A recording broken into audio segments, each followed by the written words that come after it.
अस्सलाम वालेकुम dear class. आज डे 9 है जिसमें हम जो है वो कंजक्शन के टॉपिक को डिस्कस करेंगे। कंजक्शन एक इटसेल्फ थोड़ा सा कॉम्प्लिकेटेड टॉपिक है। रीजन यहाँ पर ये है क्योंकि मुख्तलिफ यहाँ पर हम यूज कर रहे होते हैं कंजक्शंस को। सो वो बड़ा कॉम्प्लिकेट कर रहा होता है स्टूडेंट्स को कि सर यहाँ पर एंड लगेगा, बिकॉज लगेगा, आल्दो लगेगा या दो लगेगा, तो कैसे पता चलेगा सर ये कैसे हमने कौन सी वाली चीज लगानी है। तो इसको हम बड़ा लॉजिकली समझेंगे, इसीलिए वीडियो को कंप्लीट देखिएगा। हम आज वाले लेक्चर में कुछ कंजक्शंस को कवर करेंगे, फिर लेक्चर नंबर 2 कल रिकॉर्ड होगा, उसको हम जो है वो कुछ ऑलमोस्ट उसमें जो है ना बाकी वाले कंजक्शन कवर कर लेंगे। इनको 2 पार्ट्स में डिवाइड करने का मकसद यह है ताकि आपको अच्छे से चीज लर्न हो जाए। आज जो हम कंजक्शन डिस्कस करेंगे उनमें एज सून एज और एज वेल एज, इन 3 कंजक्शंस को डिस्कस करेंगे। इन तीनों को जो है वो कंप्लीटली समझिएगा, पूरी वीडियो वॉच करिएगा ताकि आपको अच्छे से समझ आ सके कि कंजक्शन है क्या और हमने एज कहां पर लगाना है, एज वेल एज कहां पर लगाना है और एज सून एज कहां पर लगाना है। सो कंप्लीट वीडियो वॉच करिएगा। कंजक्शन है क्या? इटसेल्फ डेफिनेशन अगर देखें तो conjunction is a word that can join two phrases और क्लॉज। फ्रेजेस क्या है, क्लॉज क्या है, इनके ऊपर हम एक पूरी वीडियो रिकॉर्ड करवाएंगे जो कि हमारे इस यूट्यूब चैनल पर ही अवेलेबल होगी। तो हम उसको भी लेटर जो है वो लाजमी रिकॉर्ड करवाएंगे कि फ्रेजेस क्या है और क्लॉजेस क्या है। सो कंजक्शन है क्या? कंजक्शन इज बेसिकली एक ऐसा वर्ड है जो कि कंजॉइन करता है, यानी 2 फ्रेजेस को, 2 क्लॉजेस को, आप आसान लफ्जों में कह दो 2 सेंटेंस को आपस में जोड़ता है। 2 सेंटेंस को आपस में जोड़ने वाला ऐसा वर्ड जो जोड़ रहा होगा उसको हम कहेंगे conjunction. So conjunction that comes from word conjoins. इसको कंजाइंस से ये वर्ड निकला है। इसका मतलब ये होता है कि आपने 2 सेंटेंस को आपस में जोड़ना है। जैसे कि एक एग्जांपल ले लेते हैं, she likes singing and dancing. अब यहां पर अगर हम सिर्फ कहते हैं कि शी लाइक सिंगिंग डांसिंग, सो ये एक कंप्लीट सेंस नहीं देता था और एक सेंटेंस नहीं बन पाना था। इसके लिए हमने क्या किया, हमने 2 चीजों को आपस में ज्वाइन करने के लिए यहां पर किसका यूज किया, एंड का। सो एंड आपका क्या बन गया, कंजक्शन बन गया।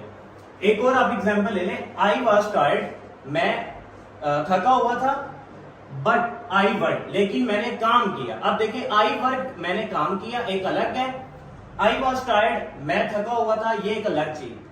अब दोनों को जोड़ने वाला कौन सा वर्ड है आपका, बट। तो बट आपका क्या बन गया, कंजक्शन। यानी कि ऐसा वर्ड जो कि आपके 2 सेंटेंस को आपस में ज्वाइन कर रहा हो वो आपका क्या कहलाएगा, कंजक्शन। अब कंजक्शन कौन कौन से हैं, एज है, एज वेल एज है, एज सून एज है, एज फॉर एज है, even though, although, so, therefore, so, that, if, because, but, and. यानी ये सारे जो है वो आपके कंजक्शन ही है। लेकिन अब आप क्या करते हो कि मोस्टली हर जगह पर एंड, बिकॉज, इनके अलावा और चीजों को यूज नहीं करते हो, लेकिन इनके अलावा भी कंजक्शन है। अब आपको कैसे पता चलेगा कि कौन सा कंजक्शन कहां पर लगाना है, तो इसी को ही हम कंप्लीटली डिस्कस करेंगे इस वीडियो के अंदर। और इसके अलावा जो वीडियो नंबर 2 हमारा कल लेक्चर रिकॉर्ड होगा उसमें हम डिस्कस करेंगे। सबसे पहले जो हम यूज देखेंगे वो देखेंगे एज का, कि एज का कहां कहां पे यूज होता है। तो एज का बेसिकली 2 से 3 जगह पर अलग अलग तरह का यूज हो रहा है। पहला, अगर आप किसी चीज पे सेंटेंस में रीजन दे रहे हो, कोई वजह दे रहे हो, अगर आप सेंटेंस में वजह दे रहे हो कि मैं इस वजह से ये नहीं काम हो सका, तो जो तो हम बात कर रहे थे कि फर्स्ट हमारा जो एज का यूज है वो हम रीजन, जहां पर हम किसी भी चीज का 2 सेंटेंस में कोई रीजन दे रहे हो तो उसमें हम जो है एज का इस्तेमाल करेंगे। जैसे कि एक एग्जांपल लेते हैं, एज आई वॉज टायर्ड, क्योंकि मैं थका हुआ था, आई स्लेप्ट अर्ली, मैं जल्दी सो गया। अब देखें आपसे ये एक रीजन है कि मैं जल्दी क्यों सोया, क्योंकि मैं थका हुआ था। तो यानी यहां पर आप रीजन दे रहे हो कि मैं जल्दी क्यों सोया, क्योंकि मैं थका हुआ था। तो जिसमें आप रीजन दे रहे होते हो तो उसमें आप कौन सा कंजक्शन यूज करते हो, एज। उसके अलावा हम नेक्स्ट देख लेते हैं, इट वॉज रेनिंग, बारिश हो रही थी, आई स्टेड होम, मैं इसलिए घर रुक गया। अब मैं घर क्यों रुका, क्योंकि बारिश हो रही थी। तो बारिश होना एक रीजन है, जिसमें रीजन आ रही हो उसमें आप कंजक्शन कौन सा यूज करोगे, एज वाला कंजक्शन यूज करोगे। उसके अलावा एज कहां पर यूज होता है, एज यूज होता है 2 एक्शन एक ही वक्त में परफॉर्म हो रहे हो, 2 एक्शन एक ही वक्त में परफॉर्म हो रहे हो, तो वहां पर भी आप एज का इस्तेमाल करते हो। जैसे कि एग्जांपल ले लेते हैं, आई वॉज वॉकिंग मैं चल रहा था, आई सॉ अ स्नेक। अब देखिए दो काम है, मैं चल भी रहा हूं और मैं देख भी रहा हूं। चलना और देखना दोनों काम है ना, हमने अभी वर्ड में देखा है। When I was walking, अब ये sorry, as I was walking, जब मैं चल रहा था, I saw a snake, मैंने सांप को देखा। यानी दो काम एट ए टाइम परफॉर्म हो रहे हो, दो action at A time perform हो रहे हो, तब भी आपने क्या यूज करना है, एज का यूज करना है। या फिर कोई एग्जांपल ले लेते हैं, शी वॉज कुकिंग, अब वो खाना पका रही थी। शी वॉज सिंगिंग, वो गाना गा रही थी। यानी वो खाना पकाने के साथ साथ गाना भी गा रही थी। तो यानी कि दो action at A time perform हो रहे हैं, तो दो एक्शन एक ही टाइम परफॉर्म होने के वक्त भी हम किसका यूज करते हैं, एज का यूज करते हैं। थर्ड रीजन के कहां पर हम एज इस्तेमाल करते हैं, यह है कि किसी भी तरीकेकार को रिप्रेजेंट करने के लिए कि वो ऑलरेडी एक तरीकेकार हो रहा है, आप उसी को ही रिप्रेजेंट कर रहे हो, या फिर कंपैरिजन करने के लिए भी आप इसको यूज कर सकते हो। जैसे कि एक एग्जांपल लेते हैं, शी सेड, उसने कहा था। तो हम बात कर रहे थे यूज ऑफ एज में, एक हम यहां पर अगर कोई तरीकेकार, एक ऑलरेडी बताया गया तरीकेकार को ही दोबारा बताया जा रहा हो, या फिर आप ऐसे कह लो कि दो चीजों को कंपैरिजन में लेके आया जा रहा हो, तो उस वक्त भी आप जो यूज करते हो कंजक्शन, वो एज का करते हो। जैसा कि मैं कह सकता हूं कि मैंने जो कहा उसने भी वही कहा, अब मेरा कहा गया वो दोबारा रिपीट हो रहा है, कंपैरिजन में आ रहा है कि मेरा ही कहा गया उसने कहा है।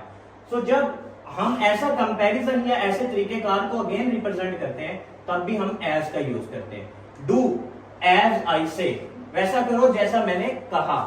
तो इसमें भी आप क्या कर रहे हो, एक कंपैरिजन लेके आ रहे हो, एक ही तरीकेकार को दोबारा रिप्रेजेंट कर रहे हो। शी वर्क्स, वो काम करती है, एज अ टीचर, जैसे कि एक टीचर, मतलब जैसे ये आपको दो जो कंपैरिजन है कि एक टीचर का और उसका, ये कंपैरिजन है, तो कंपैरिजन कौन करवा रहा है, एज करवा रहा है। इसके बाद हमारे पास आता है use of as well as. As well as में क्या होता है, के साथ साथ, यानी कि उर्दू में इसको कहते हैं के साथ साथ। इसको जरा थोड़ा सा अच्छे से समझिएगा कि इसमें दो लोग होंगे, दो चीजें होंगी और दो ही काम होंगे, और उन दोनों को इकट्ठे रिप्रेजेंट किया होगा। जैसे कि Ali as well as Ahmad plays cricket. अब देखिए दो लोग हैं, अली और अहमद दो लोग हैं, अब दोनों लोग जो है वो काम कर रहे हैं। अगर आप इसको ऐसे करें, Ali plays cricket, Ahmad plays cricket, दोनों अलग अलग काम है। दोनों को जब आप इकट्ठे रिप्रेजेंट करोगे तो उन कंडीशन में आप यूज करोगे एज वेल एज। इसके अलावा अभी हम जो है वो एक्सरसाइज करेंगे, कुछ एग्जांपल्स करेंगे, तो आपको फर्दर क्लियर होता जाएगा कि यहाँ पर एज वेल एज क्यों आया और एज क्यों आया। एक दफा जनरल टर्म समझ लेंगे, उसके बाद जब आप एग्जाम्पल बार बार करेंगे तो आपको और क्लियर हो जाएगा यहाँ पर क्यों। उसके अलावा दी कोच, अब coach as well as team is ready. अब कोच भी रेडी है और टीम भी रेडी है, दोनों एक ही साथ एक ही काम हो रहा है, तो उसके लिए हम यूज करेंगे एज वेल एज। लास्ट हम आज के इस लेक्चर में यूज करेंगे एज सुन एज का यूज। एज सुन एज का यूज पता कब होता है, एज सुन एज का यूज तब होता है जब एक काम हो जाए उसके फौरन बाद दूसरा काम हो। जैसे कि मैं एग्जांपल देता हूं कि मैं जैसे ही घर जाऊंगा मैं सो जाऊंगा। अब मैं कब सोऊंगा, जब मैं घर जाऊंगा, यानी कि पहले मुझे घर पहुंचना पड़ेगा, जब एक काम कंप्लीट हो जाएगा घर जाने वाला, फिर दूसरा काम होगा क्या, सोने वाला। So same as soon as I reached home, जैसे मैं घर पहुंचूंगा, आई स्लेप्ट, मैं सो जाऊंगा। सो इसमें क्या है, एज सून एज में एक काम कंप्लीट होगा तो दूसरा काम शुरू होगा। मिसाल के तौर पर मैं आपसे पूछूं कि आपने खाना कब खाना है, आपने कहना सर रात को खाना खाना है, तो खाना तभी खाओगे जब यहां से एकेडमी से आप घर जाओगे। सो एकेडमी से घर जाना और घर जाके फिर खाना खाना, इसके साथ मीन एक काम कंप्लीट होगा तो दूसरा काम परफॉर्म होगा। उसके लिए आप कौन सा वर्ड यूज करोगे, एज सून एज। सो अब हम एग्जांपल्स कुछ करेंगे, इसकी एक्सरसाइज करेंगे ताकि आपको क्लियर हो। इनमें आप लोगों ने मेरी हेल्प करनी है, आपने बताना है कि कहां पर एज सून एज आएगा, कहां पे एज आएगा और कहां पर एज वेल एज आएगा। इसको जरा अच्छे से एक दफा देख लो, स्क्रीनशॉट लेना है स्क्रीनशॉट ले लो, और फिर हम जो है वो एग्जांपल्स की तरफ पढ़ते हैं। तो अब हम जो है वो कंजंक्शन से रिलेटेड कुछ एग्जांपल्स करते हैं। इन एग्जांपल को करने से आपको आइडिया हो जाएगा कि कहां पर एज यूज होना है, कहां पे एज वेल एज यूज होना है और कहां पर एज सून एज यूज होना है। अब जैसे कि फर्स्टली है, he was late, he missed the class. अब ये वो लेट हुआ क्यों, कि उसकी वो लेट हो गया और उसकी बस भी मिस हो गई। अब रीजन बताई गई है, यहाँ पर क्या है, रीजन है कि उसके लेट होने की वजह से उसकी बस मिस हो गई। तो यहाँ पर क्या आ जाएगा, आपका एज आ जाएगा, क्योंकि ये सेंटेंस किसको शो कर रहा है, रीजन को शो कर रहा है। तो हमने देखा था कि कंजक्शन में अगर रीजन आ जाए तो आपने एज यूज करना है। उसके अलावा डू यहाँ पर हमारे पास ये आएगा, यहाँ पर लाइक यहाँ पे आना था, डू डैश, अब तो आपने देख लिया वैसे भी, योर टीचर सेज, तो डू एज योर टीचर से। ये भी हमने दूसरा रूल देखा था एज की कंडीशन में कि आपको वही बात कहनी है या वही चीज है जो कि ऑलरेडी आपको कही गई है, यानी कि एक बेसिकली रिप्रेजेंटेटेड वर्ड होते हैं कि जैसा कहा गया है वैसे ही करना है। सो यहां पर भी आपका क्या यूज होना है, एज यूज होना है। नेक्स्ट है हमारे पास Ahmed can swim dash dive. अब जो है अहमद स्विम भी कर सकता है और अहमद डाइविंग भी कर सकता है। अब दोनों काम कर सकता है, अहमद है एक ही पर्सन है, दोनों काम भी कर सकता है, डाइविंग भी कर सकता है और स्विम भी कर सकता है। तो क्या आ सकता है यहाँ पर, एज वेल एज, यानी कि वो डाइविंग भी कर सकता है और साथ जो है स्विमिंग भी कर सकता है। तो इसमें आएगा as well as. He is intelligent dash hard working. अब वो इंटेलिजेंट भी है और वो हार्ड वर्किंग भी है, तो यहां पर क्या आएगा, एज वेल एज ही आएगा। एग्जैक्टली यहां पर भी क्या आएगा, as well as. As well as की मैंने आपको बताया था कि दोनों काम ही दोनों काम जो है वो साथ साथ परफॉर्म हो रहे हो। एक मिसाल के तौर पर मैं आपसे एक एग्जांपल पूछता हूं, आप मुझे बताइएगा। मैं अब YouTube पे मिसाल के तौर पर आप YouTube पे लेक्चर ले रहे हो, साथ ही आपकी मम्मा जो है वो आपको बुला ले कि किचन में आ जाओ या मेरी बात सुनो। अब दोनों काम आपके एक ही साथ परफॉर्म हो रहे हैं, आप साथ वीडियो भी देख रहे हो और उधर से आपकी मम्मा आपको बुला भी रही है, तो इसमें भी क्या यूज होगा, एज वेल एज होगा, यानी कि दोनों काम एक ही साथ हो रहे हैं। नेक्स्ट है हमारे पास आई सा मैसेज आई रिप्लाइड। जब मैंने मैसेज देखा मैंने फिर रिप्लाई किया। अब यहां पर क्या आएगा, एज सून एज, यानी कि अब जब तक आप देखोगे नहीं तब तक आप रिप्लाई नहीं करोगे, यानी जब तक एक काम परफॉर्म हो नहीं जाएगा दूसरा काम तब तक एग्जिस्ट नहीं हो सकता। तो उसके लिए हमने यहां पर रखा as soon as. Same as the bell rang, जब घंटी बजी द स्टूडेंट लेफ्ट, सारे स्टूडेंट चले गए। एज सून एज कि जब तक घंटी नहीं बजेगी तब तक के स्टूडेंट यहां से बाहर नहीं जाएंगे। तो यानी एक काम परफॉर्म होगा तो ही दूसरा जो है वो इसके साथ होगा, तो इसमें भी आएगा एज सून एज। सो इसके साथ हमारी कुछ एग्जांपल्स थी वो कंजक्शन से रिलेटेड, जो कि आज हमने टॉपिक डिस्कस किया, जिसमें कंजक्शन की डेफिनेशन को देखा और उसके अलावा हमने एज सून एज और एज वेल एज को देखा। सो इनको जरा अच्छे से एक दफा फिर रिवाइज कर लीजिएगा। जो फिजिकल क्लास ले रहे हैं उनके लिए भी यही मैं कहूंगा, और जो ऑनलाइन क्लास ले रहे हैं उनके लिए भी मैं यही कहूंगा सभी स्टूडेंट को कि एक दफा लाजमी रिवीजन किया करें और चीजों को लाजमी सीखा करें। One thing is too much important in your life कि आपने अपनी जिंदगी में जब भी किसी चीज को कोई टाइम दिया है ना, कोई भी काम है उसको आप लिटिल बिट टाइम दे रहे हो, वो आपके स्किल से रिलेटेड भी है, तो वो आपको कहीं ना कहीं जिंदगी में लाजमी काम आएगा। आपका किया गया हर एक एक्शन का कुछ ना कुछ रिबर्टल मिलना है, जिसको हम कॉमनली दुनिया में ये भी कह देते हैं कि दुनिया एक मुकाफात अमल है, कोई भी काम परफॉर्म करो। सो सेम एज आप आज अगर इस 30 से 30 मिनट्स अकेडमी में आके कुछ सीख रहे हो ना, इवन बड़ा हार्श टेम्परेचर है और गर्मी है लेकिन आप फिर भी आ रहे हो, आपको इसका रिजल्ट कहीं ना कहीं फायदा होना है जरूर है। ये एक नेचर का एक्सपेक्ट है कि आप इसमें ऐड करो कि जब आप कहीं पर कोई चीज कर रहे हो तो डिवोट कर रहे हो ना, इतनी गर्मी में आना एक बहुत बड़ी सेक्रीफाइस है, डिवोशन है, आप दे रहे हो तो आपको उसका रिजल्ट कहीं ना कहीं मिलना है। अगर आप ऑनलाइन व्यू कर रहे हो, आप कोई ना कोई टाइम दे रहे हो अपनी लर्निंग प्रोसीजर में, तो इसका आपको कहीं ना कहीं अल्टीमेटली फायदा होना है, इसका नुकसान तो होना नहीं है लाजमी बात। सो जुड़े रहिए, कनेक्ट रहिए, रोजाना 20 से 30 मिनट निकाल के अपने इस इंग्लिश ग्रामर को लाजमी दें ताकि आप लर्न कर सकें। थैंक यू सो मच, अल्लाह हाफिज़। अस्सलाम वालेकुम डियर क्लास। इससे पहले हमने जो है वो कंजक्शन के बारे में डेफिनेशन को कवर किया था और कुछ कंजक्शन के वर्ड्स जिसमें as soon as well as और इसके अलावा एज को डिस्कस किया था। स्टूडेंट अपनी लाइफ में हम whenever we have to be done it something unique, तो हम कुछ एक्स्ट्रा जब कुछ करते हैं तो लाजमी उसका कुछ एक्स्ट्रा हमें रिटर्न मिलता लाजमी है। सो अपनी लाइफ में अगेन आई रिपीटेड, मैं हर लेक्चर में अपने लाजमी ये कहता हूँ ताकि आपके जहनों में ये बात बैठ जाए कि जब तक आप कुछ करोगे नहीं ना तब तक कुछ होगा नहीं। अब ज्यादातर 99% लोग जो हैं वो कुछ करते ही नहीं है और उससे पहले ही अज़म कर लेते हैं कि ऐसे करेंगे तो हमारे साथ ऐसा हो जाएगा, ऐसे करेंगे तो हमारे साथ ऐसा हो जाएगा। करते नहीं है, पहले अजम्पशन कर रहे हैं। वो किसी ने क्या खूब कहा था कि कहीं पहुंचने के लिए कहीं से निकलना पड़ता है। सो जब तक आप कुछ चीज when you have nothing to be do it unique in your, अब सभी जो काम कर रहे हैं आप भी वही करते जाओगे तो आप उन्हीं की लाइन में ही शामिल होगे, यूनिक नहीं होगा।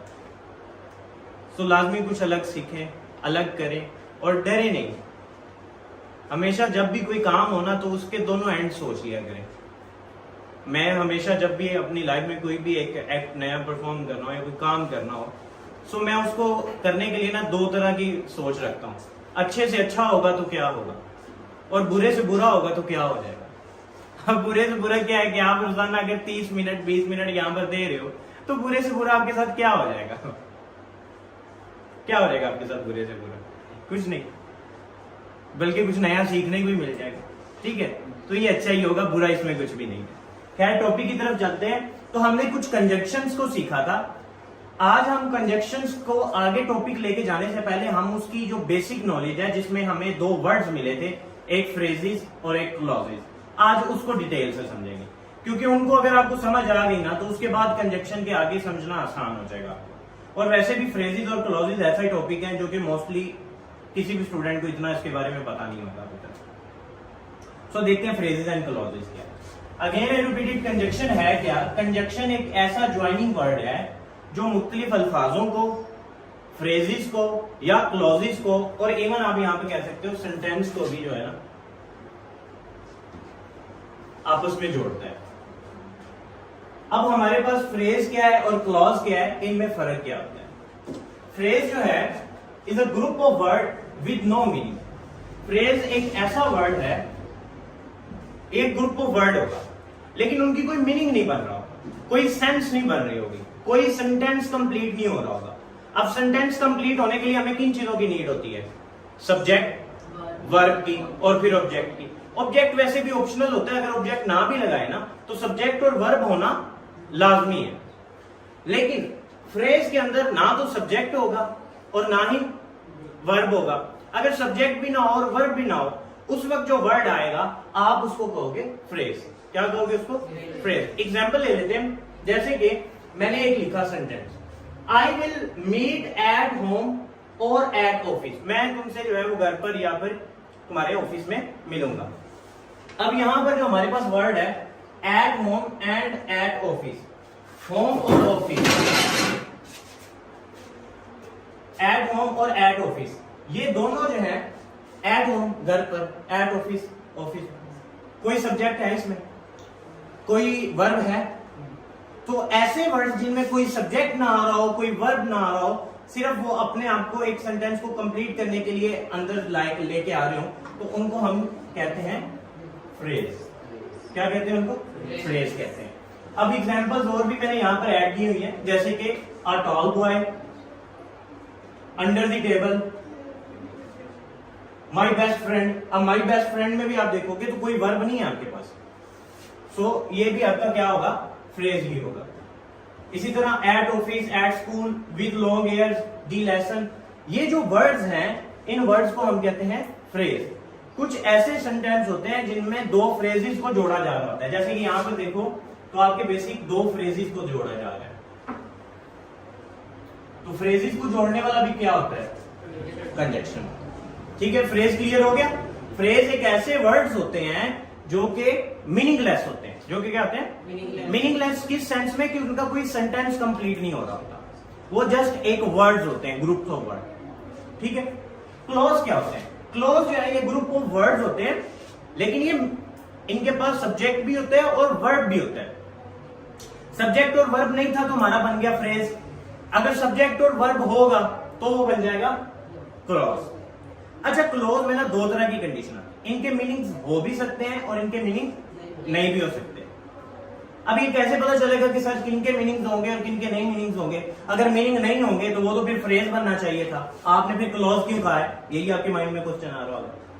देखो, क्लॉज के लिए एक चीज लाजमी है, सब्जेक्ट वर्ब। फ्रेज में सब्जेक्ट और वर्ब नहीं होगा। अगर सब्जेक्ट और वर्ब ऐड कर दिया तो वो फिर फ्रेज नहीं रहेगा। क्लॉज में सब्जेक्ट और वर्ब होगा, कुछ का उनका मीनिंग बन जाएगा, कुछ का उनका मीनिंग नहीं बनेगा। किस सेंस में, वो हम आगे समझते हैं जरा यहां पर। जैसे कि अब टाइप्स ऑफ क्लॉज में हमें क्लियर होगी ये बात। क्लॉज दो तरह के होते हैं, एक होता है डिपेंडेंट क्लॉज और एक होता है इंडिपेंडेंट क्लॉज। डिपेंडेंट क्लॉज और इंडिपेंडेंट क्लॉज में फर्क क्या होता है? बेसिकली जो डिपेंडेंट क्लॉज होता है वो मीनिंगलेस होता है और जो इंडिपेंडेंट क्लॉज होता है वो मीनिंगफुल होता है। अभी हम सेंटेंस के थ्रू समझते हैं। आसान लफ्जों में बताऊं तो दो जुमले हमने अभी तक कंजक्शन में देखा है, दो जुमले आते हैं, दो जुमलों को आपस में क्या करा जा रहा होता है? जोड़ा जा रहा होता है। अब अगर एक जुमले को इन्हसार करना पड़ जाए दूसरे के ऊपर, एक जुमले को इन्हसार करना पड़ जाए दूसरे के ऊपर, तो वो फिर जो करने वाला है वो हो जाएगा डिपेंडेंट, कि वो डिपेंड है अगले पर, और जो अकेला भी आके खुश है वो हो जाएगा इंडिपेंडेंट। एग्जाम्पल लेते हैं, if he come I will go. अब देखो जरा, अगर वो आएगा तो आई विल गो, मैं चला जाऊंगा, ठीक है। अगर वो आएगा, बात कंप्लीट नहीं हुई तो क्या होगा भाई? अगर वो आएगा की होएगा भाई साहब, क्या हो जाएगा ज्यादा से ज्यादा, ठीक है। तो अब हमें क्लियर नहीं है कि अगर वो आएगा तो क्या होगा, तो क्वेश्चन मार्क है, यानी इसने अपना मीनिंग कंप्लीट नहीं किया, तो ये कौन सा चला जाएगा? Dependent clause. अब इसको उल्टा, इसको देखो, आई विल गो, मैं चला जाऊंगा, बात कंप्लीट होगी, ये हो जाएगा independent clause. Independent clause. So इसमें एक चीज आप नोट करो, ही क्या है? सब्जेक्ट, कम क्या है? वर्ब। सब्जेक्ट भी आ गया, वर्ब भी आ गया, तो ये फिर फ्रेज बन सकता है? नहीं, ये क्या होगा? क्लॉज। और क्लॉज कौन सा होगा? ये इंडिपेंडेंट क्लॉज, ठीक है। इसमें भी देखो, सब्जेक्ट और यहां पे क्या आ गया? वर्ब। तो ये भी हमारे पास क्या बन गया? क्लॉज। और कौन सा क्लॉज बन गया यहाँ पे? Independent clause. यानी कि फ्रेज के अंदर ना तो सब्जेक्ट होगा ना ही वर्ब होगा, लेकिन क्लॉज के अंदर सब्जेक्ट भी होगा और वर्ब भी होगा। अब डिपेंड करता है कि वो डिपेंडेंट है या वो इंडिपेंडेंट। अब इसी तरह आगे वाली आप लोगों ने मेरे साथ करवाते जाने। आल्दो अगरचे शी वाज टायर्ड, वो थकी हुई थी, शी कंप्लीटेड इट, लेकिन उसने अपना काम मुकम्मल किया। आप देखें जरा, अब दो हिस्सों में तोड़ दो। आल्दो शी वाज टायर्ड, अगरचे वो थकी हुई थी, तो क्या हुआ? क्या किया? बात कंप्लीट नहीं है कि अगर वो थकी हुई थी, जैसे although she was tired she completed it. So यहां पर जो हमारे पास शी वाज टायर्ड, अगरचे वो थकी हुई थी, तो अभी बात कंप्लीट नहीं है, तो ये कौन सा क्लॉज हो जाएगा? Dependent clause. ये क्या हो जाएगा? डिपेंडेंट, यानी ये डिपेंड कर रहा है अगले पर। शी कंप्लीटेड हर वर्क, उसने अपना काम कंप्लीट कर लिया, ये कौन सा बन जाएगा? Independent clause. नेक्स्ट आप लोगों ने बताना है, if you studied hard you will pass the exam. अगर तुम मेहनत करोगे तो क्या होगा? अभी तक यानी कि बात कंप्लीट नहीं है, तो ये कौन सा होगा क्लॉज? Dependent clause. क्या होगा ये? यानी ये डिपेंड कर रहा है आपके पर, तो ये डिपेंडेंट क्लॉज हो जाएगा। And you will pass the exam, ये आपके पास हो जाएगा independent clause. As soon as bell rang student left the room. अच्छा ना, इसमें बाकी आप लोगों ने कर लेना, मैं आपको इसमें एक और वैसे जनरल बात बता देता हूं। जो जिसके साथ कंजक्शन आ जाता है वो हमेशा कैटेगरी ऑफ डिपेंडेंट में चला जाता है, लेकिन ऐसा भी हो सकता है कि कुछ ऐसे भी केसेस हैं जिसमें दोनों ही इंडिपेंडेंट आ जाए, दोनों ही इंडिपेंडेंट आ सकते हैं, ये भी एक केस हो सकता है। अब इसके लिए ना जो है वो कोऑर्डिनेट कंजक्शंस का ज्यादा इस्तेमाल होता है, वो मैं आप जनरल से बता देता हूं, बाकी हमारे आगे वाले लेक्चर्स में इस पर हम डिटेल से भी बात करेंगे। लाजमी नहीं है कि आपके क्लॉजेस में हमेशा जो है वो एक डिपेंडेंट और एक इंडिपेंडेंट हो। कुछ में जो है वो आपके पास हो सकते हैं दोनों इंडिपेंडेंट, जैसे कि इनके में जो वर्ड यूज होते हैं वो fan voice, F for and, nor, but, और, येट और सो। ये वर्ड्स अक्सर यूज होते हैं उनके लिए जहां पर दोनों जगह पर दोनों तरफ इंडिपेंडेंट क्लॉज हो, दोनों तरफ इंडिपेंडेंट क्लॉज होते हैं, तो वो मोस्टली ये यूज होते हैं। बाकी इन पर हम डिटेल से बात करेंगे। यहां तक क्लियर हो गया स्टूडेंट्स आपको? अगेन मैं यहां तक रिपीट कर रहा हूं। हमने देखा कि कंजक्शन जो है वो फ्रेजेस और क्लॉजेस को जोड़ता है। तो हमने देखा कि फ्रेजेस उनको कहा जाता है जिनका कोई मीन नहीं बनता, और क्लॉज उनको कहा जाता है जो कि सब्जेक्ट और वर्ब रखते हैं और एक कंप्लीट सेंस दे रहे होते हैं। अब क्लॉजेस की भी दो टाइप्स आई, डिपेंडेंट क्लॉज और इंडिपेंडेंट क्लॉज। डिपेंडेंट क्लॉज उन क्लॉजेस को कहा गया जो कि मीनलेस थे, मीनिंगलेस थे, अपनी बात को कंप्लीट नहीं कर रहे थे, उनको कंप्लीट करने के लिए अगले सेंटेंस की या अगली बात की जरूरत पड़ रही थी। और इंडिपेंडेंट क्लॉज वो वाले क्लास थे जिनको फर्दर कोई भी किसी चीज की जरूरत नहीं है, अगर वो अकेले भी आए तो वो अपनी बात को समझा जाते हैं, कंप्लीट कर देते हैं। उसमें हमने कुछ एग्जाम्पल्स देखी। अच्छा, हम एक यूनिक थोड़ा सा कॉन्सेप्ट समझेंगे, क्योंकि ऑलमोस्ट जो प्रेपोजिशंस हैं और जो कंजक्शंस हैं ये ऑलमोस्ट सेम मीनिंग्स दे रही होती है, लेकिन हमें कैसे पता चलेगा कि प्रेपोजिशन लगनी है या कंजक्शन लगना है, ये आज के टॉपिक में हम डिस्कस करेंगे। एक छोटी सी ये यूनिक चीज समझेंगे कि हमें कैसे पता चलेगा कि प्रेपोजिशन लगेगी या कंजक्शन। जैसे कि एक एग्जांपल लेते हैं। अब यहां पर ये इंस्पायर्ड जो है ये प्रेपोजिशन है। बाकी प्रेपोजिशन पे हमारा डिटेल लेक्चर आएगा, वो इसी यूट्यूब में भी आपको प्लेलिस्ट में मिल जाएगा। हम उस पर प्रेपोजिशन के हर एक वर्ड पर डिटेल के साथ बात करेंगे। सो प्रेपोजिशन है और जो आल्दो है ये कंजक्शन है। इसी तरह यहां पर भी ये कंजक्शन है और ये हमारे पास प्रेपोजिशन है। अब ये दो सेंटेंस है, एक में यहां पे कंजक्शन यूज होगा, एक में प्रेपोजिशन होगा। अब कैसे पता चलेगा कि किस पर कंजक्शन यूज होना और किस पर जो है वो प्रेपोजिशन यूज होना है? जैसे कि आल्दो या inspired of he worked hard he failed. Okay, अब एक और है हमारे पास आल्दो या इंस्पायर्ड, इन दोनों में से एक वर्ड आएगा, वर्किंग हार्ड ही फेल्ड। अच्छा, ऊपर वाले में देखें तो क्या ये क्लॉज बन रहे हैं कि नहीं बन रहे? He worked hard he failed बन रहे हैं क्लॉज। ही आ गया आपके पास सब्जेक्ट, वर्कड आपके पास क्या आ गया? वर्ब आ गया। तो ये क्लॉज नहीं बन रहा, ये भी क्लॉज बन रहा है, सब्जेक्ट और वर्ब। तो ये भी क्लॉज बन रहा है कि नहीं बन रहा? तो दो क्लॉजेस को जोड़ने वाले के लिए हमें किस चीज की जरूरत पड़ती है? कंजक्शन की। कंजक्शन ही जो है वो आपके दो क्लॉजेस को जोड़ता है। तो यहां पर क्या ऐड होगा? आल्दो।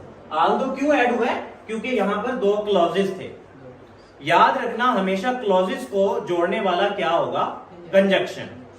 अब दूसरे में देख लो, inspired Aldous, working hard he failed. अब यहां पर जो वर्किंग हार्ड है, ये वर्किंग यहां पर एक्ट एज अ करेगा नाउन, और नाउन के साथ आईएनजी ऐड कर दो तो क्या बनता है? जेरेंड। ये हमने लास्ट टॉपिक में भी डिस्कस किया था और इसकी आपको जो है वो प्लेलिस्ट में भी मिल जाएगा, जेरेंड और प्रेजेंट पार्टिसिपल और पास्ट पार्टिसिपल के ऊपर। सो यहां पर ये एक्ट एज अ नाउन करेगा, जेरेंड है। प्रेपोजिशन की खासियत है, अब यहां पर लगेगा प्रेपोजिशन। प्रेपोजिशन की खासियत है कि जब भी प्रेपोजिशन वाला वर्ड ऐड होता है तो वो अपने फौरन बाद या तो सब्जेक्ट लेके आता है या तो ऑब्जेक्ट लेके आता है। सब्जेक्टिव केस या ज्यादातर ऑब्जेक्ट ही लेके आता है, और ऑब्जेक्ट या सब्जेक्ट वो किस फेज में होते हैं? या तो नाउन होंगे या तो प्रोनाउन होंगे। ठीक है, अब यहां पर फौरन आया है नाउन, तो यहां पर क्या लगेगा आपका? प्रेपोजिशन। कंजक्शन ही लग सकता। कंजक्शन यहां सिर्फ फ्रेजेस को जोड़ता है और क्लॉजेस को जोड़ता है, उसको अपने बाद पूरा एक सब्जेक्ट और वर्ब की कैटेगरी को लेके आना पड़ता है। तो यहां पर फॉरन नाउन आ रहा है, दैट्स व्हाई हम आल्दो नहीं यहां पर यूज करेंगे, यहां पर क्या यूज करेंगे? इंस्पायर्ड यूज करेंगे। ये एक छोटी सी बात थी, बाकी हम प्रेपोजिशन के ऊपर जो है वो डिटेल लेक्चर लाएंगे। उसमें आपको पूरी एक सीरीज में प्रेपोजिशन मिल जाएगा, उसमें आप सीखेंगे कहां पे आपका प्रेपोजिशन यूज होना है, कैसे यूज होना है। बाकी एक जनरल थी बात कि हमारे कुछ सेंटेंस, क्लॉजेस, फ्रेजेस इस तरह के होते हैं कि उनके मीनिंग इस तरह के होते हैं, आपको लगता है कि प्रेपोजिशन भी पुट हो सकता है, लेकिन आपने वहां पर जज करना है कि अगर वो आगे क्लॉजेस की फॉर्म में पूरा एक सेंटेंस बना रहा है तो फिर वो चला जाएगा कंजक्शन के केस। अगर वो पूरा सेंटेंस नहीं बना रहा और वो नाउन के केस में जा रहा है यानी वो सब्जेक्टिव केस हो सकता है, वो ऑब्जेक्टिव केस हो सकता है, तो वो चला जाएगा आपकी प्रेपोजिशन की केस की तरफ। तो आज का हमारा यहाँ तक टॉपिक कंप्लीट हुआ है। कल हम इंशाल्लाह कंजक्शन को आगे लेके चलेंगे। कंजक्शन एक डिटेल्ड जो है वो टॉपिक है, और कंजक्शन की एक खासियत बताऊं, ये आपको आगे जाके इसको और भी क्लियर करता जाऊंगा। कंजक्शन को जो है वो वफादार टॉपिक कहा जाता है। अब क्यों वफादार टॉपिक कहा जाता है, इसके लिए हम नेक्स्ट लेक्चर रिकॉर्ड करेंगे, उसमें आपको इस पे डिटेल में बताऊंगा। ठीक है, थैंक यू सो मच, अल्लाह हाफिज़। अस्सलाम वालेकुम dear students, double science academy official YouTube channel में आज हमारा कंजक्शन के टॉपिक के ऊपर प्रैक्टिसिंग है। इससे पहले हमने कंजक्शन के ऊपर डिटेल लेक्चर रिकॉर्ड करवा दिया हुआ है, जो कि ऑलमोस्ट 24 से 25 मिनट्स का लेक्चर। उसको अगर आप एक दफा ले लोगे तो आपको क्लियर हो जाएगा कि हमारे पास जो कंजक्शन है वो यूज कहाँ पे होते हैं। एक बड़ा कॉमनली हमारी मिस्टेक्स है कि हमें ये नहीं समझ आ पाती कि कंजक्शन और प्रेपोजिशन में फर्क क्या है, क्योंकि आल्दो अगर कंजक्शन है तो वो प्रेपोजिशन के तौर पे भी एक्ट करेगा, अगर और नॉर कंजक्शन है तो वो प्रेपोजिशन के तौर पे भी एक्ट कर सकते हैं। तो ये वेरिएट करते हैं depending upon the phrase and the clause. खैर, इसके ऊपर हमने डिटेल वीडियो रिकॉर्ड ऑलरेडी कर दी हुई है, तो पहले आप इन टॉपिक को क्लियर कर लो कि इनमें फर्क क्या है, देन आप जो है वो नेक्स्ट प्रैक्टिस की तरफ आइएगा। प्रैक्टिस तब तक आपकी अच्छी नहीं रहेगी या आपको कोई फायदा नहीं होगा प्रैक्टिस का जब तक आप लर्न नहीं करोगे। तो फर्स्टली लर्न करो एंड देन फिर प्रैक्टिस की तरफ आइएगा। सो 30 एमसीक्यूज का ये सेशन है, इसमें हम 30 MCQs regarding to conjunction solve करेंगे। इसमें सिर्फ आपको आंसर नहीं बताए जाएंगे, साथ लॉजिक बताया जाएगा कि क्यों ये आंसर ठीक हुआ है और बाकी 3 एमसीक्यूज क्यों गलत हुए हैं। मैं अपने फर्स्ट डे लेक्चर से ही ये बात कहता आ रहा हूं कि आप हमेशा ये बात याद रखिएगा कि English grammar is like a math algorithm की तरह है बिल्कुल। अगर आप इसको लॉजिक की तरह नहीं ना करोगे तो आप हमेशा यही ढूंढते रहोगे कि मेरी 6th सेंस कह रही है कि यहाँ पे आ लगना है, यहाँ पे दा लगना है, और उसी तरह ही फिर आप लगाओगे कि आप यूनिवर्सिटी के साथ वही जो आपने बचपन से सीखा हुआ है कि वोवल्स के साथ हमेशा एन लगता है, तो यूनिवर्सिटी के साथ भी एन लगाते फिरोगे। तो इंग्लिश बिल्कुल लॉजिक्स पे खड़ी हुई है, तो लॉजिक्स के साथ सीखना पड़ेगा आपको, और फिर ही आप क्रैक कर सकोगे अगर आप किसी भी एग्जाम में बैठ रहे हो। क्योंकि ये क्लास बेसिक से लेके एडवांस लेवल की है। अगर कोई student 6, 7, 8, 9, 10 first year, second year, और इवन अगर कोई इंट्री एग्जाम में पीपीएससी और सीएसएस, क्योंकि हमने जितने भी एमसीक्यूज प्रैक्टिसिंग के लिए यहाँ पर लेके आते हैं उनमें मैक्सिमम 20+ एमसीक्यूज वो होते हैं जो कि ऑलरेडी पीपीएससी के इम्तिहान में और आ चुके हुए हैं। सो थोड़े बहुत होते हैं डिफिकल्ट, लेकिन जब आप लॉजिक के साथ समझ लोगे, चीजों को एक टेब्यूलर फॉर्म में बना लोगे तो आपके लिए मुश्किल नहीं होगा। फर्स्ट एमसीक्यूज रीड करते हैं, आपको साथ स्क्रीन पे जो है वो पेपर शो हो जाएगा, सो साथ साथ आप उसको जो है वो क्रैक कर सकते हो। सो फर्स्ट एमसीक्यूज है हमारे पास, I like tea dash I do not like coffee. मुझे चाय तो पसंद है लेकिन मुझे जो है वो कॉफी नहीं पसंद। अब इसमें क्या आ सकता है, एंड आएगा, बट आएगा, बिकॉज आएगा या और आएगा। अब यहाँ पर क्या आएगा इसका आंसर, बट आएगा। क्यों बट आया है यहाँ पर, चाय तो पसंद है, साथ में एग्जैक्टली यहाँ पर एक चीज है, मैं उसको एक्सप्लेन कर देता हूँ हर एक एमसीक्यूज को, कि जो हमारे पास एंड का यूज है ये कनेक्शन, सिमिलर चीजों के दरमियान कनेक्शन बिल्ड करने के लिए यूज होता है। मिसाल के तौर पर मैं कहूं कि मेरे पास ब्लैक शर्ट है, मेरे पास साथ ग्रे शर्ट भी है, सो कनेक्शंस बिल्ड कर रहे हैं। सिमिलर चीजों के दरमियान जब कनेक्शंस बिल्ड करने होते हैं तो उसके लिए आप एंड का यूज करते हो। बट का यूज आप तब करते हो जब आपने कंट्रास्ट या ऑपोजिट चीजों को एक्सप्लेन करना हो। कंट्रास्ट या ऑपोजिट चीजें अगर आपके पास आ रही हैं तो उसको एक्सप्लेन करने के लिए। अब जैसे कि यहां पर हमें बट क्यों यूज किया, ऑपोजिट आ गया कि मुझे चाय तो पसंद है लेकिन मुझे कॉफी नहीं पसंद। ऑपोजिट आ गया ना, एक चीज पसंद है दूसरी ना पसंद है। तो जब भी सेंटेंस में ऑपोजिट चीज ऐड हो जाएगी तो उसके लिए हमेशा जो है हम उसका यूज करेंगे, बट का यूज करेंगे। फिर आता है बिकॉज। अब बिकॉज कहां पे यूज होता है, कंजक्शन जो बिकॉज है वो हमेशा तब यूज होगा जब आप किसी चीज की रीजन दो। मिसाल के तौर पर मैं कहूं कि आज क्लास में शोर इतना है क्योंकि हम गैराज में रिकॉर्डिंग कर रहे हैं, तो मैंने रीजन दे दिए। तो ये बिल्कुल ऐसे ही है। सो जब आप किसी चीज को लेकर रीजन दे देते हो तो तब आप हमेशा बिकॉज का इस्तेमाल करते हो। उसके अलावा और का यूज कहां पर होता है, और का यूज हमेशा तब होता है जब आपको 2 या 2 से ज्यादा चीजों में चॉइस हो। मिसाल के तौर पर एग्जांपल देता हूं कि मैं यहां पर व्हाइट बोर्ड पे लिखने के लिए या तो ब्लैक से लिख लूं या तो मैं रेड से लिख लूं, तो मेरे पास चॉइस है दोनों में से। तो जब आपके पास 2 चीजों में चॉइस होती है तो फिर आप और का यूज करते हैं। तो ये चारों एमसीक्यूज में, क्योंकि हमारा यहाँ पर कंट्रास्ट और ऑपोजिट था, सो बट वाला एमसीक्यूज बिल्कुल ठीक है, तो बी ऑप्शन ठीक है। फर्स्ट वाले का बी ऑप्शन। नेक्स्ट है हमारे पास second MCQ, you can have ice cream dash cake but not both. आप जो है आप कह रहे हैं कि आइसक्रीम या केक, कॉमनली हमारे घरों में भी क्या हम कहते हैं, या आइसक्रीम खा लो या केक ले लो। सो इसमें क्या आ रही है, चॉइस आ रही है, तो चॉइस में आप क्या यूज करोगे, और यूज करोगे। तो हमारे पास जो सेकंड एमसीक्यूज है उसका ऑप्शन हो जाएगा सी, और हो जाएगा। नेक्स्ट थर्ड एमसीक्यूज है, he missed the bus dash he woke up late. अब उसकी बस मिस होगी क्योंकि वो लेट हो गया। तो यहां पर क्या आ गया मेरे पास, यहां पे रीजन आ गई है कि उसकी बस मिस हुई है क्योंकि वो लेट उठा है। तो जब आपकी रीजन आएगी तो आप क्या यूज करोगे, बिकॉज का यूज करोगे। तो हमारे पास जो थर्ड एमसीक्यूज है उसका सी आ जाएगा ऑप्शन बी। नेक्स्ट फोर्थ वाला है हमारे पास, it was raining dash we took an umbrella. अच्छा ये बात जरा देखिएगा, वो ये जरा समझ लीजिएगा, ये एक एक्स्ट्रा ऑप्शन अच्छे से। अब हमारे पास है it was raining dash we took an umbrella. अब आप लोगों ने मुझे बताना है बट आ सकता है, नहीं आ सकता, क्योंकि यहां पे कोई ऑपोजिट चीज नहीं चल रही।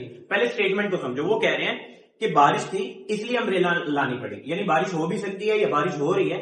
तो ये क्या है, जब आप किसी चीज को ऑलरेडी अडोप्ट कर लेते हो किसी एक रिजल्ट की बुनियाद पे, रिजल्ट क्या है कि बारिश हो रही है, उसके लिए आपने क्या अपने प्रिकॉशंस वगैरह तैयार कर लिए, आपने अम्ब्रेला लिया।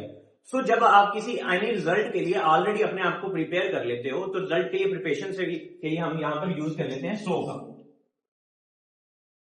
बाकी इन सब की यूज जो है वो ऑलरेडी हमने कंजक्शन में रिकॉर्ड करवा दिए हुए हैं, आप उसकी प्ले लिस्ट में यूट्यूब में चेक कर लें कंजक्शन के टॉपिक को, आपको क्लियर हो जाएगा वो बात। सो हमारे पास जो फोर्थ वाला है उसका ऑप्शन डी होगा।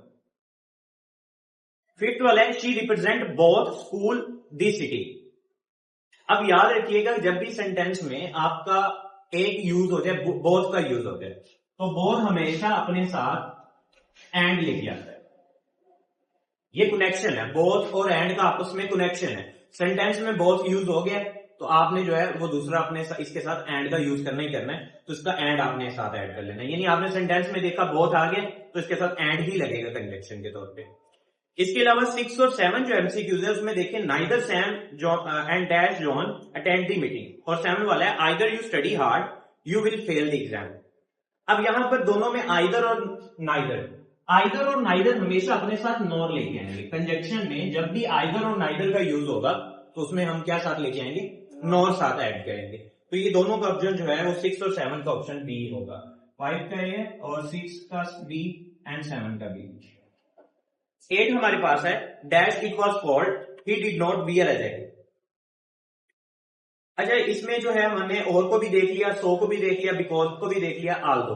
अब इसमें क्या आएगा, आल्दो आएगा। क्यों आल्दो आया है, एक बात याद रखिएगा, आल्दो तब आता है जब आप अनएक्सपेक्टेड बात बता रहे हो। होना कुछ और चाहिए था, बाहर बहुत ज्यादा सर्दी है तो जैकेट वियर करनी चाहिए थी, लेकिन जैकेट वियर नहीं की गई, यानी अनएक्सपेक्टेड बात हो रही है, वो काम जो कि नहीं होना चाहिए था वो हो रहा है।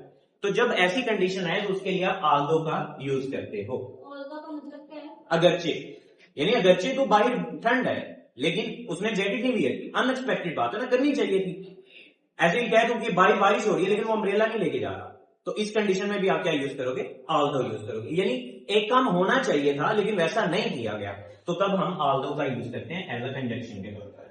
तो हमारे पास यहां पर जो 8 वाला ऑप्शन है उसका भी आंसर होगा ए वाला। 9 है हमारे पास, we can not go outside it stop raining. अब वो ये सिंपल सा आपको पता है, कह रहे जब तक बारिश नहीं रुकेगी तब तक मैं बाहर नहीं जाऊंगा। तो जब तक की इंग्लिश क्या होती है, अंटिल। तो एग्जैक्टली अंटिल इसमें आ जाएगा आंसर। 9 वाले का ऑप्शन सी वाला ठीक होगा। नेक्स्ट 10 हमारे पास, आई लुक्ड फॉर माई की dash I could not find that. अब यहां पे वो कह रहे हैं कि I look for my keys, मैं अपनी जो है वो कीज ढूंढ रहा था लेकिन वो मुझे नहीं मिली, बट आएगा, ऑपोजिट आ गई बात कि एक काम होना चाहिए था लेकिन वो वैसा नहीं हुआ, तो ऑपोजिशन आ गई या कंट्रास्ट आ गया है, तो उसमें हमारा ऑप्शन बी वाला ठीक है। 10 वाले का 11 है, do you want to buy bus and buy train. अब तो आप जो है वो ट्रेन के थ्रू जाना चाहते हो, यानी ट्रेन के जरिए जाना चाहते हो या फिर बस के जरिए, तो आपके पास क्या आ गया, चॉइस आ गई। तो चॉइस में आप क्या यूज करते हो, और का यूज करते हो। तो हमारे पास इसका ऑप्शन जो है सी हो जाएगा। 11 का ऑप्शन सी। 12 है she is very smart and dash hard working. अब देखो वो स्मार्ट भी है और हार्ड वर्किंग भी है, दो चीजें आपस में बिल्कुल कोलैब कर रही हैं। तो सिमिलर चीजें जब आपस में कोलैब करती हैं तब हम क्या यूज करते हैं, एंड का यूज करते हैं। तो यहाँ पे एंड आ जाएगा मेरे पास। 13 एमसीक्यूज है। I do not go to school I was sick. मैं स्कूल नहीं गया क्योंकि मैं बीमार था। अब रीजन आ गई है तो रीजन में हम क्या यूज करते हैं, बिकॉज का यूज करते हैं। तो हमारे पास 13 वाले का 12 वाले का B option, A option sorry, और 13 वाले का बी ऑप्शन आ जाएगा। नेक्स्ट हमारे पास एमसीक्यूज है। MCQs number 14, he run fast dash he miss the train. अब वो तेज तो भागा लेकिन उसकी ट्रेन फिर भी जो है वो मिस हो गई है। तो कंट्रास्ट पाया जा रहा है, ओपोजिशन पाई जा रही है। दो ही वर्ड है यहाँ पर, बट के लिए दो ज़हन में बिठा लो बात, या तो ओपोजिट होगी या तो कंट्रास्ट होगा। ठीक है, तो वो तेज भागा लेकिन फिर भी ट्रेन चलेगी, तो ये ऑपोजिट बात है। तो इसके लिए हमारे पास बट का यूज होगा, 14 का बी ऑप्शन होगा। 15 है you will get the prize you will the race. अब यहां पर एक नया वर्ड ऐड हो रहा है हमारे पास, इफ। आई थिंक सो यहाँ इफ जो है that will showing a condition कि अगर तुम मेहनत करोगे तो तुम्हें प्राइज मिलेगा, यानी कंडीशन रख दी गई है। जब किसी सेंटेंस में आप कंडीशन रख दो कि एक काम करोगे तो ही अगला काम होगा, तो कंडीशन वाली सेंटेंस में आपका क्या यूज होगा, इफ का यूज होगा। सो 15 वाले का ऑप्शन।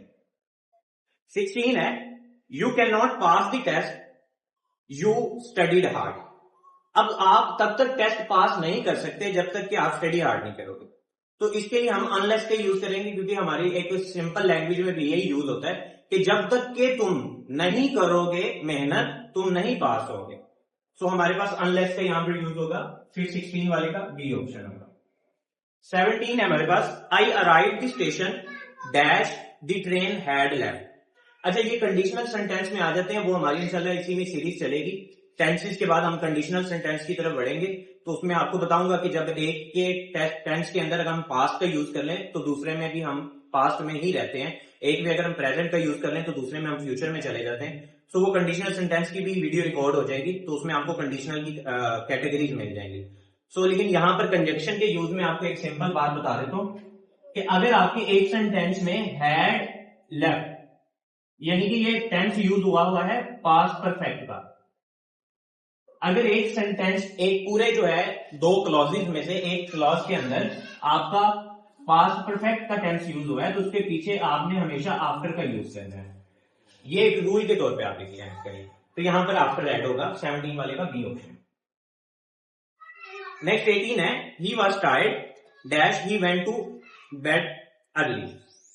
अब यहां पर क्या है, ही वॉज टायर्ड क्योंकि वो थका हुआ था, he went to bed early. अब जब एक काम की वजह से दूसरा काम साथ हो रहा हो तो हम सो का यूज करते हैं, ये भी हमारा ऑलरेडी डिस्कस हो चुका है सो के बारे में। तो इसका 18 वाले का सी ऑप्शन है। 19 है I have not seen him dash last year. तो लास्ट ईयर के साथ क्या आएगा, फॉर आएगा, सिंस आएगा, सिंस आएगा। एग्जैक्टली सिंस और फॉर के ऊपर भी हमारी प्रेपोजिशन पे भी एक डिटेल वीडियो रिकॉर्ड है, क्योंकि एक सबसे ज्यादा कंफ्यूजन टॉपिक है। और हमारे फ्यूचर कंटिन्यूस, परफेक्ट कंटिन्यूस में जितने भी टेंसेस आते हैं उसमें सिंस फॉर का यूज होता है। और बच्चे और स्टूडेंट और इवन मैंने मेरी अपनी करियर में मुझे ऑलमोस्ट 7 से 8 साल हो गए इस फील्ड के अंदर, और मैंने एनालिसिस किया है कि इवन इंग्लिश टीचर इसमें बड़ा कंफ्यूज हो रहे होते हैं कि वो सिंस कहां पे यूज कर रहे होते हैं, फॉर कहां पे यूज कर देते हैं। एक जर्नल रूल तो लगा देते हैं लेकिन फिर जाके आगे जाके खुद ही उसी बात में फंस रहे होते हैं। सो इसीलिए सिंस फॉर का कॉन्सेप्ट तो लाजमी क्लियर कर लें। अगर कोई टीचर ये वीडियो देख रहा है या कोई स्टूडेंट है वटेवर, तो वो प्रेपोजिशन में हमारा सिंस फॉर पे एक डिटेल वीडियो रिकॉर्ड है, आप उसको लाजमी क्लियर हो जाएगा। जब आपको exact time of frame of reference clear हो तो आप फिर हमेशा यूज करते हो सिंस का। अगर आपको टाइम का exact frame of reference clear नहीं है तो आप फॉर का यूज करते हो। खैर इन शॉर्ट आपके लिए यहाँ पर हमारा लास्ट ईयर यानी अभी जो साल गुजरा है, तो यानी आपको टाइम फ्रेम ऑफ रेफरेंस का पता चल रहा है कि अभी जो गुजरा है साल, तो इसके लिए आप जो है वो सिंस का इस्तेमाल करोगे। तो 19 वाले का हमारा बी ऑप्शन। 20 है she can speak both English and French. अब दोनों ऑप्शन है, मतलब कि दोनों चीजें हैं कि उसको इंग्लिश भी आती है और साथ फ्रेंच भी आती है, तो एंड यूज होगा 20 वाले का, A option. Clean your room dash you go out to play. बाहर जाने से पहले अपना जो है वो रूम साफ कर लो। तो ये एग्जैक्टली पहले के वर्ड आ रहा है, सेंस आ रहा है, तो पहले बिफोर की हमारी जो है, बिफोर को पहले ये उर्दू इसमें है इसकी, सो 21 का ये ऑप्शन हो जाएगा। 22 है I listen to music dash I was doing my homework. मैं म्यूजिक सुन रहा था, अब दो काम साथ साथ चल रहे हैं कि मैं म्यूजिक भी सुन रहा था साथ में अपना काम भी कर रहा था, तो दो काम साथ साथ चल रहे हो तो हम किसका यूज करते हैं, वाई का यूज करते हैं एग्जैक्टली। तो बी हमारे पास 22 का बी हो जाएगा। 23 है the water was cold that we could not to swim. तो पानी गर्म था, पानी सॉरी ठंडा था, उसकी वजह से स्विम नहीं किया। तो रिजल्ट पे जा रहे हैं, तो रिजल्ट पे जाने पे हम क्या करेंगे, सो का यूज करेंगे। 23 का हमारे पास सी ऑप्शन हो जाएगा। 24 है he is poor dash he is honest. वो गरीब है लेकिन वो ईमानदार है, बट एग्जैक्टली कंट्रास्ट आ गया, तो हमारे पास बी ऑप्शन हो जाएगा 24 का B. She can take the book dash then one. अब वो कह रहे हैं कोई एक किताब ले लो, चॉइस आ गई है, तो चॉइस में आप क्या यूज करते हो, और का यूज करते हो, तो 25 वाले का सी हो जाएगा। 26 है हमारे पास I called him dash he did not answer the phone. Opposite पाया जा रहा है, कॉल की लेकिन उसने रिप्लाई नहीं किया, तो ऑपोजिट में आप हमेशा किसको यूज करते हो, बट का यूज करते हो, तो हमारे पास 26 का बी ऑप्शन आ जाएगा। 27 है वी स्टेड इंडोर, हमें घर रहना चाहिए, इट वाज रेनिंग हेवीली। अब बाहर बारिश हो रही है, उसके नतीजे में वो घर रुका है, तो यानी जब आप रिजल्ट पे चले जाते हो, यहां पर मैंने यहाँ पर मेंशन किया होगा हाँ बिकॉज, तो रीजन और रिजल्ट पे चले जाते हो तो फिर आप उसको जो है बिकॉज का यूज करते हो, यानी 27 का सी ऑप्शन हो जाएगा। 28 है he is neither a doctor, और नाइदर और नाइदर के साथ किसका यूज करते हो, नॉर का यूज करते हो, तो हमारे पास बी वाला ऑप्शन हो जाएगा 28 का बी। 29 है wait here dash I come back. इंतजार करो जब तक कि मैं आ ना जाऊं, तो ये अंटिल आएगा एग्जैक्टली, हमारे पास 29 का सी ऑप्शन आ जाएगा। 30 है work hard dash you will fail. अब देखो चॉइस आ गई, या तो मेहनत कर लो या तो फेल हो जाओ, तो चॉइस में आप क्या करते हो, और का यूज करते हो, तो 30 वाले का ए ऑप्शन हो जाएगा। प्लीज अपने स्टूडेंट से भी ये कहता हूँ कि बेटा मैटर नहीं करता प्लेस क्या है, मैटर नहीं करता टाइम क्या है, मैटर नहीं करता कंडीशन क्या है, ये सब चीजें टेम्परेरी है जो कि वक्त के साथ साथ चेंज होती रहनी है, रिप्लेस होती रहनी है। परमानेंट है वो आपकी सक्सेस है, परमानेंट है वो आपका नॉलेज है, जो किसी ने आपसे जो है ना वो स्नैच कर सकता है, ना आपसे वो कोई छीन सकता है, ना कुछ हो सकता है। So focus on your career, focus on your success, and don't waste your time कि आप इररिस्पेक्टिव चीजों के ऊपर आप अपना वक्त लाया करें। Thank you so much and अल्लाह हाफिज़।